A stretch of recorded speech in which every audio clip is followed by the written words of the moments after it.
Why would you ask that? Well, usually you'd pull out your sword and swish! Vaporize them all in one go, no? You are unduly concerned. I'm simply conserving my energy. Although I have some understanding of the situation already, it could take an unexpected turn at any time. I must be prepared for anything. If there are more formidable monsters lying in wait in this area, I must make sure I have the strength to face them. Ah, makes sense! Spoken like a seasoned shogun. The roots seem pretty badly damaged this time. We definitely need to tell the Yashiro Commission about this. Hey, the same light is leaking out again!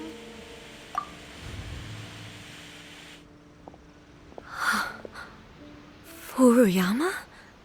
Is that you? Almighty Shogun, what brings you back so soon?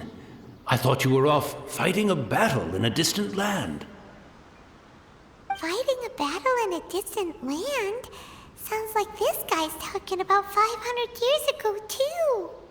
Allow me to introduce Furuyama. He is a tea master and a member of my retinue. Though blind, Furuyama is unparalleled in his ability to appraise tea. He brews some of the very finest tea in all of Inazuma. Your Excellency, you shower me with praise undeserved. I have simply had the good fortune to be in Your Excellency's presence long enough to become acquainted with all the skills that are required of me. It sounds like the Almighty Shogun has brought a guest. I'm afraid I'm unable to serve you any respectable refreshments on account of the current situation. But please, sit and rest. After all, it's quite a mess out there. What should we do? Oh, yeah. Sheesh. There's monsters everywhere out there. It's pitch black and loads of people have been injured. I see. So, they have fought their way this far already. Most of the residents in this neighborhood have already escaped. They wanted to take me with them, but it seemed rather pointless to me. So, I decided to stay. And now the Almighty Shogun is here, I have even less reason to run away. Imagine if this was something that even the Almighty Shogun was powerless to resolve. Where could I possibly run to then? People flee out of a desire to live on, and the desire to live on stems from a feeling of having unfinished business in life. But me, I have no such thoughts, and I have no regrets. The Almighty Shogun often speaks to me about her dreams over tea. Just listening to her stories. I've been blind for many years, but her vivid descriptions took me on a splendid journey to all the most beautiful places in Inazuma. Over time, I've come to understand her mindset. Quite the romantic at heart, a true dreamer. One thing she always says is, good things don't last forever. Everything changes, fades, disappears completely over the passage of time. And so, people must make the most of the life they have, seize the chance to enjoy it while it lasts, and have no regrets in the end.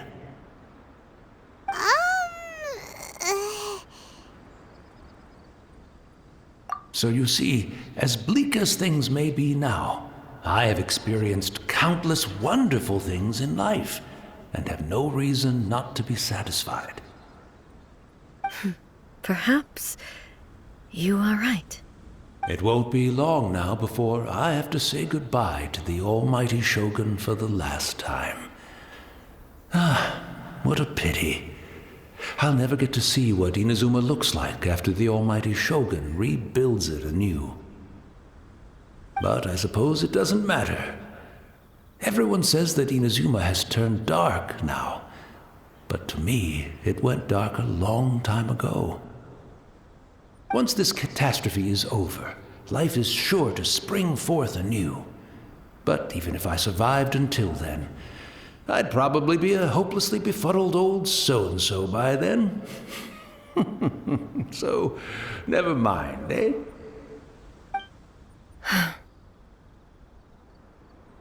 Oh, goodness me. Speaking of befuddled, look at me rambling away to my heart's content and forgetting to serve the tea.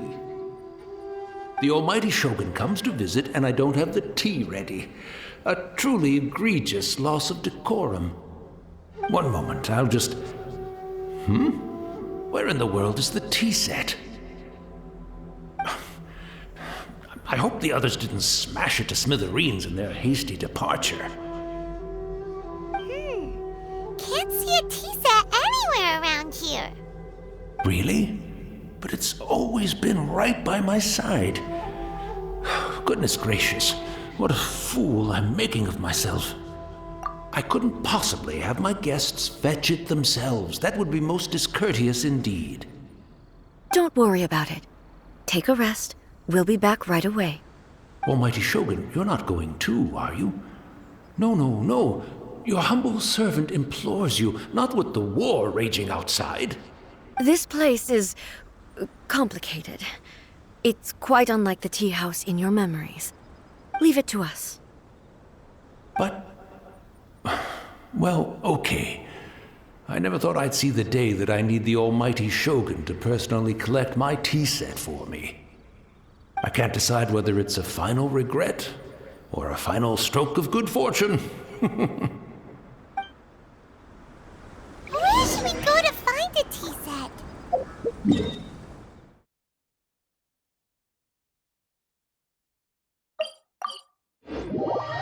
Having a cup of tea isn't exactly the most urgent thing to do right now. It's the Traveler. And the almighty Shogun. How might I be of assistance, Your Excellency? I wish to borrow a tea set from the Yashiro Commission. Oh, sure. I'll fetch that for you right away. Please step into the courtyard and have a rest, almighty Shogun. Oh, and I'll inform my lord about your visit immediately. Ah, and the tea set. I'll bring that here as soon as it's ready. Be at ease. I'm not here to see Commissioner Kamisato. Actually, I'd prefer to spend this time chatting with the Traveler. Please, fetch the tea set at your convenience. No. I am your humble servant. I daren't think of my own convenience when the almighty Shogun graces me with her presence. I'll deal with it right away. Well, it's not often we have the chance to chat. I'm sure you must have a lot of questions. Right. Paimon wanted to ask that too. The almighty Shogun that he described didn't sound anything like you at all. I seldom had the time to drink tea. Any free time I had was spent practicing martial arts. So, in the vast majority of cases, the one he made tea for was the former Electro Archon, who was also my sister, Raiden Makoto. He may well have had an inkling about there being two Raiden Shoguns, but he always acted as if he was completely unaware of it. The philosophy of life that he shared with us just now, that was Makoto's view on reality. She always saw things that way. You and Makoto had pretty different views, huh? Indeed we did. It was the biggest difference between us. In her eyes, the most precious things in this world were dreams. The yearning for a better future held by living beings. They are similar, but not identical. When you came charging into the plane of Euthymia, I saw human aspirations light up the sky far above in the form of countless stars. This somewhat shook me. Now, it seems like she was right, while I took the wayward path. Wow. There sure was a lot going on beneath the surface. Makoto saw a bigger picture than I did. In her view, a dream is more imaginary, more abstract than an ambition. An ambition is a yearning for something material or a concrete outcome. It is finite in nature and will be replaced by a new ambition in due course. Makoto was more concerned with the force that drives humans to constantly generate new ambitions in the first place. It is something innate, rooted in instinct. In other words, it is something eternal. That's, quite a lot to take in. To put it simply, Makoto wasn't concerned about outcomes. I didn't understand at the time. How can we say that we are maintaining eternity when things are constantly moving forward and evolving? I suppose what it comes down to is the definition of eternity she set out with. Yes, it does. I always thought that she must have grasped some elusive, arcane wisdom to arrive at the conclusions she did. But in the last analysis, Makoto's philosophy was, on the surface at least, an elegantly simple one. Notwithstanding that it was also the more prudent choice, based on a more mature, far-sighted outlook. Do you feel you're starting to understand her better now? You have already witnessed my previous views on eternity. But now, I no longer cling to what was lost. I suppose that means our differences have been reconciled. Almighty Shogun, I found a tea set. This one in particular should be fit for your Excellency's use. It's quite beautiful. Thank you. You are too kind. A humble servant such as I does not deserve the gratitude of the Almighty Shogun. It's all good, sir. She's actually pretty chill. Let us return. We ought not keep Furuyama waiting too long.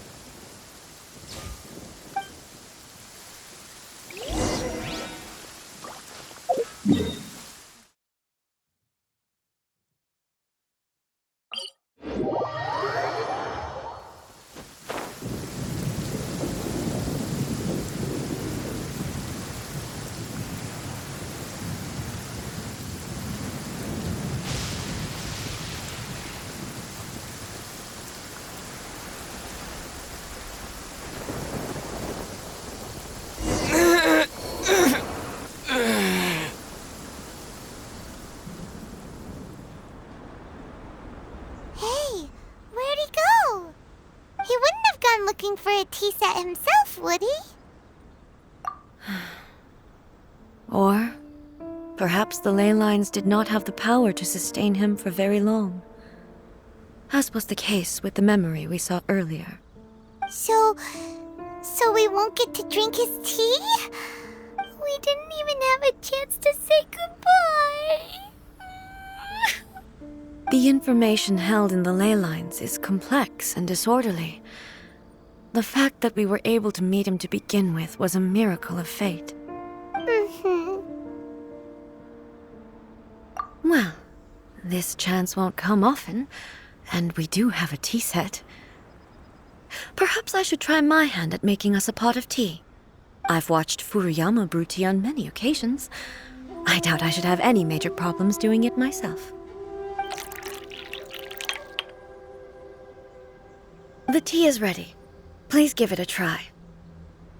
So many thoughts were racing through my head as I was brewing it. I'm not sure how to explain it. You're right. But the things we've seen today have brought back many memories for me. I've been reminded of many people, too. Kitsune Saigu, Makoto, and all the other friends who I watched pass even further back. Back at the Yashiro Commission, I kept the conversation reasonably lighthearted.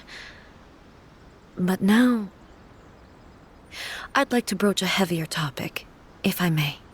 The events of 500 years ago not only robbed me of my friend, Kitsune Saigu, they also took Makoto away from me, for good. She died in that disaster too? Yes. She went to Conria alone, without telling me. Unlike me, Makoto was no martial artist.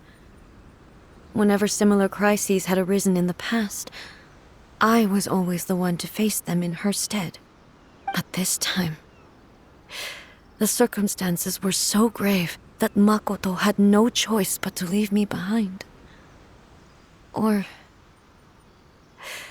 perhaps it was more that she went ahead of me, put herself in front of me, so that I would remain hidden. In any case, by the time I realized what was happening, yes, it was too late. I arrived only in time to hear her dying breath. She had already lapsed into unconsciousness by that point, so all I could do was enter into her mind. As far as you're concerned, it would be somewhere similar to the plane of Euthymia. It was there that we bid each other a final farewell. I cried bitterly. Even in those final moments, I couldn't understand her actions. Why did she go to Conria first, and not I? Why did she keep me in the dark about it? Was it to shield me? It was there and then that I resolved to pursue eternity. As a testament to that decision, I saved her realm of consciousness just before it collapsed completely and brought it back to Inazuma. That's quite a story. When I returned to Inazuma, I was shocked to find that a great sakura tree had appeared on Mount Yogo. The tree that you know as the sacred sakura. That's exactly what everyone back then told me as well. That it had existed since time immemorial. They were so matter-of-fact about it, and couldn't at all understand what I was so surprised about. No one questioned it, and yet its presence contrasted so starkly with the area as I remembered it. It seemed as if I was the only one to have noticed it appear suddenly out of thin air. In the end, I simply had to accept that it was a miraculous effect of Makoto's consciousness. With the help of the sacred Sakura's power, I was finally able to overcome the monsters and quell the disaster in Inazuma. This is all really hard to understand. Kinda beyond Paimon's level. Yes. She had such a great love for this land and for its people. In this respect, I still do not compare to her. I once told myself that I would never speak of these events again. Facing the fact that she is gone is unbearably painful. But even the tea that is most bitter to the tongue, once swallowed, leaves some sweetness in the throat. And it's time I came to terms with it all. Oh, while we're on the topic, since you experienced that battle in person... Sister? I had heard that you were looking for your family. You mean to say that she was somehow involved in the Conria disaster? Based on what we've learned so far, it seems so, yeah. I'm sorry. I wasn't there for the whole thing. By the time I arrived, the worst of the fighting was already over. And also, my mind was consumed entirely with the plight of Inazuma and the fate of those closest to me. So, I am afraid I can't help you. Oh, well, that's a shame. But it can't be helped, I guess. Boy, both of you have experienced great tragedy. With this last cup of tea, let us honor the Tea Master's memory. Thank you, Destiny, for giving us the chance to meet again. We should go. Let's keep following the traces. Very well. Based on my investigation so far, I believe this next pack of monsters should be the last.